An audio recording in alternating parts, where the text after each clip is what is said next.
السلام عليكم حبايبي تلاميذ الصف الخامس، اهلا بيكم. هنحل مع بعض ان شاء الله النهارده اختبار الاضواء، اختبر نفسك. صفحه 21 في كتاب الاضواء. بسم الله مع بعض كده حبايبي. بيقول لي اختر الاجابه الصحيحه. 100 في 35 صحيح و4 من 10. هقول لكم طريقه سهله جدا جدا نحل بيها السؤال اللي زي ده. هتكتب العدد ده كله على بعضه، ادي 3 5 4 بضرب في 100 يعني هزود صفرين. طيب انا عندي علامه يا مس. ايوه، بعد كام رقم؟ بعد رقم واحد هحطها بعد رقم واحد من اليمين اللي هي هنا كده. يبقى الناتج بتاعي هيبقى 3450 540 اسف، اللي الاجابه رقم ج. طيب ناتج ضرب 25 في 100، هنحط ال 25 والصفرين بتوع ال 100 يبقى 2500 اللي هي الاجابه رقم 1000. قيمة الرقم 4 في العدد العشري 4 اهي، قيمتها هتكتبي 4 وكل الأرقام اللي بعدها صفار. ده 1 2 علامة عشرية وبعدين صفر، يعني 4 من 1000. الإجابة رقم باء. 450 بيساوي 45 في كام؟ أو 45 في كام بيساوي 450؟ ده صفر يعني 10 بمنتهى البساطة. طيب التلاتة وتسعة من 10 في 100 زي ما قلت لك فوق، هتكتبي 39 على بعض اهي، بضرب في 100 يعني بزود صفرين، حط علامة بعد رقم اهي، يطلع الناتج كام؟ 390 ببساطة، من غير بقى ما اشغل نفسي العلامة بتتحرك يمين ولا شمال ولا رقم الأحد بيروح يمين ولا شمال، على طول اعمليها بالطريقة دي. تمام؟ عند ضرب العدد 3 صحيح و215 في 10، انا بضرب في 10 فان قيمه الخمسه. طبعا لما بضرب في 10 احنا عارفين ان العلامه بتتحرك ايه؟ بتيجي يمين هنا خلاص، فبتتحرك رقم واحد هنا اهو. فقيمه الخمسه طبعا انا بضرب في 10 القيمه بتزيد، فالخمسه مكان ما هي بتبقى جزء من 1000 هتبقى جزء من ايه؟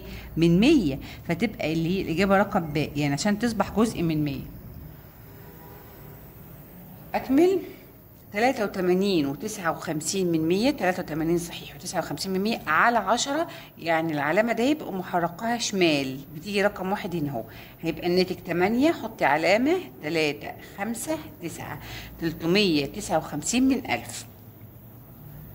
عند قسمة 975 على كام؟ فإن الناتج يصبح هنا زدت ايه؟ علامة بعد رقم، يعني أنا بقسم على 10. عند ضرب العدد كام في 100 بيكون الناتج 8000. ادي الصفرين بتوع ال 100 هم، هيتبقى كام؟ 80.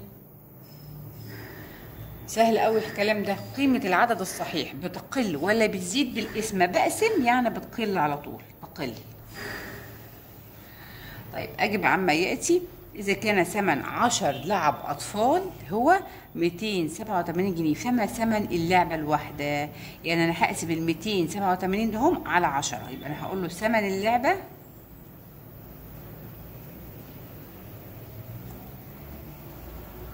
بيساوي ال 287 اقسميها على 10، يعني هتحطي علامة عشرية بعد رقم واحد. 287 علامة عشرية بعد رقم، يعني 28.7 جنيها. خلاص. السؤال الأخير. بتبلغ كتلة صندوق التفاح 18.75 كيلو جرام، فما كتلة 10 صناديق من نفس النوع؟ يعني أنا هقول له كتلة الصناديق،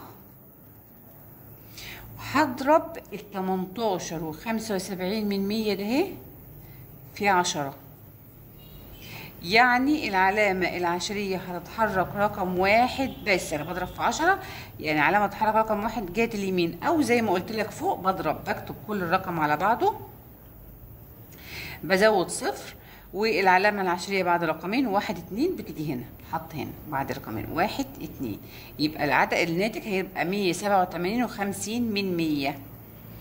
تمام؟ جنيها.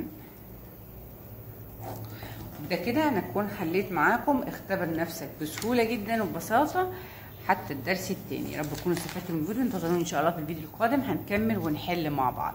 عندك اي تمرين او اختبار في الكتاب عاوز نحله معاك، اكتب لي في التعليقات وانا ان شاء الله اعمل لك فيديو مخصوص. شكرا لكم، السلام عليكم.